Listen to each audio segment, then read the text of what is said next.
ദ്രോണ സിനിമയിൽ എനിക്ക് ഭയങ്കര ഫേവറേറ്റ് ആയിട്ടുള്ള ഒരു ക്യാരക്ടറാണ് മണിയങ്കോട്ട് സാവിത്രി എന്നുള്ളത്. അങ്ങനെ മണിയങ്കോട്ട് സാവിത്രിനെ കണ്ടിട്ടുണ്ടായിരുന്നു.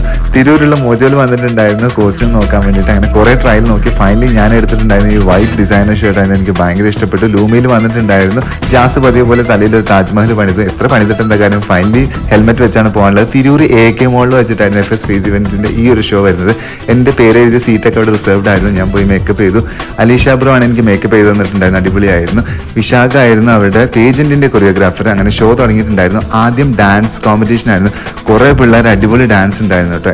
FS ഫേസ് ഇവന്റ് ആണ് ഇവന്റ് സംഘടിപ്പിച്ചിട്ടുണ്ടായിരുന്നത്. ഫെബീം ഷെരീഫ്ക്കാണ് ഇതിന്റെ ഫൗണ്ടേഴ്സ് എന്ന് പറയുന്നത്. Dhanya Mary Varghese and one of the guest. അങ്ങനെ നമുക്ക് മൊമെന്റോസ് ഒക്കെ കിട്ടിയിട്ടുണ്ടായിരുന്നു.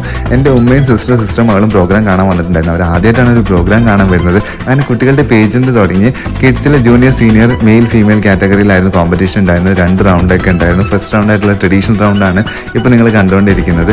അങ്ങനെ നമ്മൾ പ്രോഗ്രാം ഒക്കെ കണ്ടുകൊണ്ടിരിക്കുകയായിരുന്നു. അപ്പോൾ ഷംന വന്നിട്ടുണ്ടായിരുന്നു അഡോൺസ് പ്രൊഡക്ഷൻ്റെ. അങ്ങനെ ഷംനയുമായിട്ട് കുറച്ച് സെൽഫി എടുത്തു. അതേപോലെ തന്നെ സിറാജ് ബ്രോ ഉണ്ടായിരുന്നു ഫാഷൻ സ്റ്റോർ 44ൻ്റെ.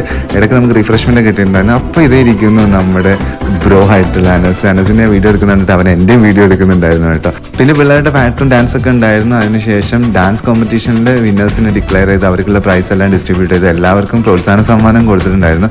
ഫാഷൻ ഷോയുടെ ജഡ്ജ്മെന്റ് പിന്നെ കുറച്ചും കൂടി ഡിലേ ആയി. അങ്ങനെ അവസാനം അതും വിന്നേഴ്സിനെ എല്ലാം ഡിക്ലെയർ ചെയ്തു. ഞാൻ ഗേൾസിന്റെ വിന്നേഴ്സിനെ ഡിക്ലെയർ ചെയ്ത് പോകുന്നു, കാരണം ഓൾമോസ്റ്റ് ടൈം ലേറ്റ് ആയിരുന്നു. അങ്ങനെ വിശാഖിനെ ഡ്രോപ്പ് ചെയ്തതിന് ശേഷം ഞാൻ വീട്ടിലെത്തിയിട്ടുണ്ടായിരുന്നു. ആകെ ടയർഡായി.